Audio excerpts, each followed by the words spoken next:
पताक त्रिपताको अर्धपताक कर्तरी मुखः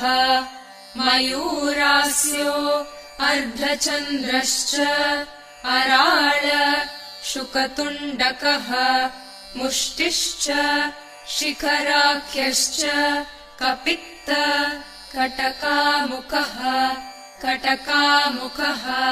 कटकामुखः सूची चन्द्रकला पद्मकोश सर्पशिरस्तथा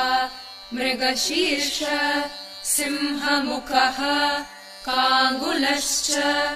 अलपद्मकः चतुरो भ्रमरश्चैव हंसास्यो हंसपक्षकः सन्दंशो मुकुलश्चैव ताम्रचूड त्रिशूलकः इति असंयुतहस्तानाम् 28 रीरिता।